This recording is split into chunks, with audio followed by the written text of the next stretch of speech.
Sungguh kita bersyukur kepada Tuhan Yesus karena Tuhan begitu baik dalam kehidupan kita. Amin.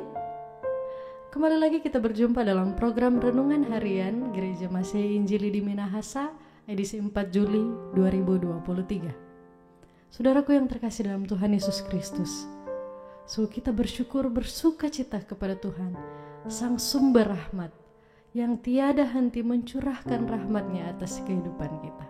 Maka dari itu, mari saat ini kita awali hari ini, hari yang diberikan Tuhan untuk kita, dengan bersama kita menyatakan pujian kepada-Nya dan kita berdoa bersama.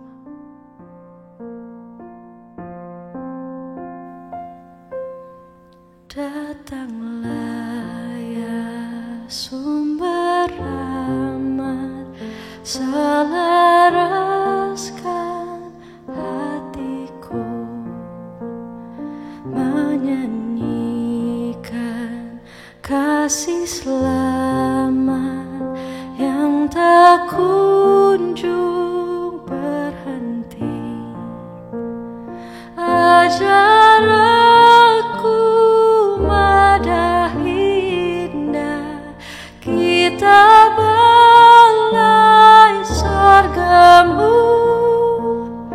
Aku puji gunung kokoh, gunung pengasihanmu. Sungguh kita bersuka cita, kita bersyukur kepada Tuhan yang terus menyatakan kasih-Nya atas kehidupan kita, yang tiada berkesudahan, dulu, kini, dan sampai selama-lamanya.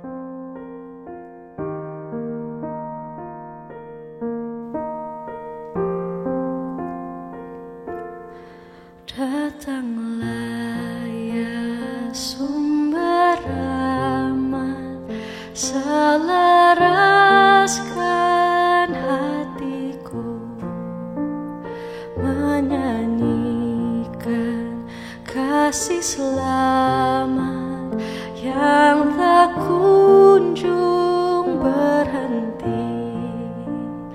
Ajar aku mada indah kitab balai sorgamu. Aku puji gunung kokoh, gunung pengasihanmu. Mari kita berdoa. Kami memuliakan Engkau Tuhan, oleh karena kasih-Mu yang selalu menyertai hidup kami sampai hari ini. Di pagi ini kami mau diperlengkapi lagi oleh firman-Mu. Kiranya Tuhan berfirman atas kami, kiranya hati kami dapat menerima firman-Mu ini, sehingga firman-Mu dapat menjadi suluh dan pedoman di dalam hidup kami. Di dalam nama Yesus. Amin. Saudara-saudara, pembacaan kita di hari ini terdapat dalam Filipi pasal 4, ayat 4 dan 5. Bersukacitalah senantiasa dalam Tuhan, sekali lagi kukatakan bersukacitalah. Hendaklah kebaikan hatimu diketahui semua orang, Tuhan sudah dekat. Saudara-saudara, apa yang kita pahami tentang bersukacita? Perasaan senang dan bahagia karena harta benda yang kita miliki, perasaan senang dan bahagia karena pencapaian-pencapaian kita, atau perasaan senang dan bahagia karena berkat-berkat Tuhan yang kita nikmati dalam hidup ini. Faktanya, menurut kesaksian Alkitab, sukacita orang-orang percaya bukan didasarkan pada apa yang kita dimiliki, bukan didasarkan pada apa yang kita capai dalam hidup ini. Mengapa saudara-saudara? Uang, harta benda, kekayaan, kekuasaan, kehormatan, semua yang ada di dunia ini mungkin dapat membuat kita bersukacita. Tetapi sukacita itu terbatas.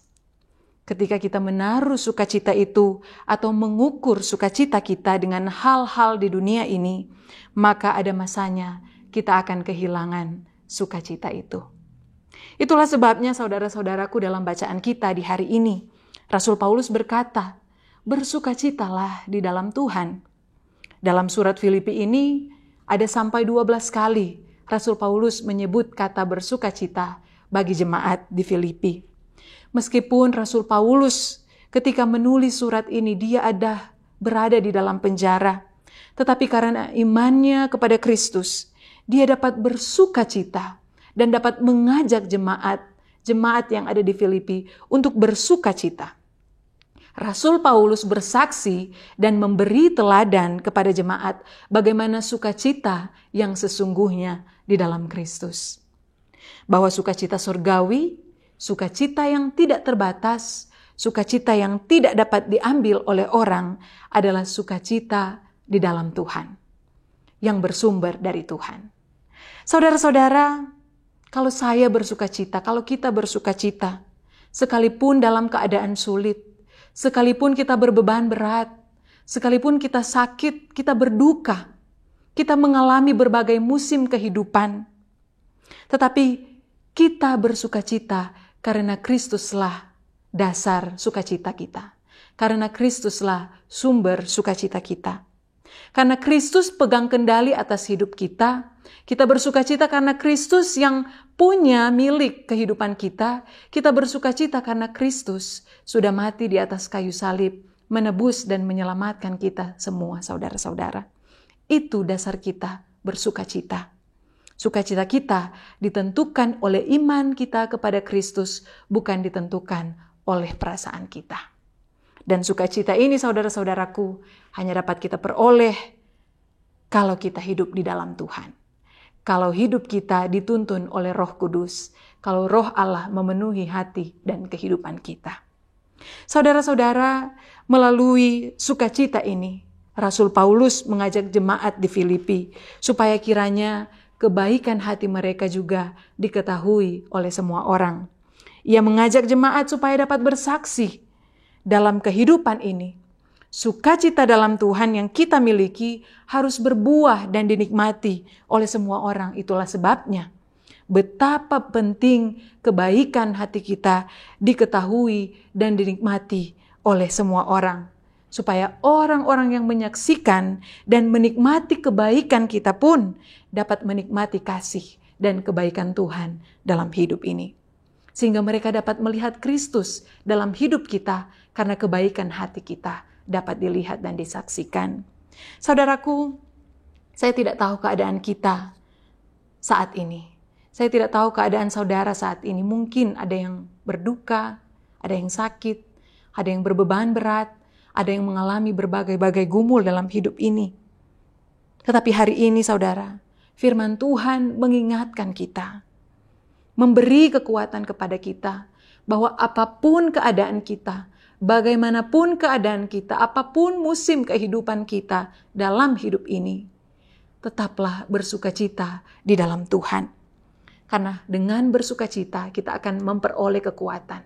Dengan bersukacita kita akan memperoleh pengharapan. Dan dengan bersukacita kita akan memperoleh kelegaan dan damai sejahtera di dalam Kristus. Karena itu, bersukacitalah senantiasa di dalam Tuhan dan hendaklah kebaikan hatimu diketahui semua orang. Amin. Mari kita berdoa. Terima kasih Tuhan untuk firman-Mu bagi kami di hari ini. Kami memohon kiranya Roh Kudus memenuhi hati kami, supaya firman ini sungguh-sungguh dapat kami lakukan dalam hidup ini, sehingga sukacita kami, kebaikan hati kami dapat dinikmati oleh banyak orang. Di dalam nama Yesus kami berdoa. Amin.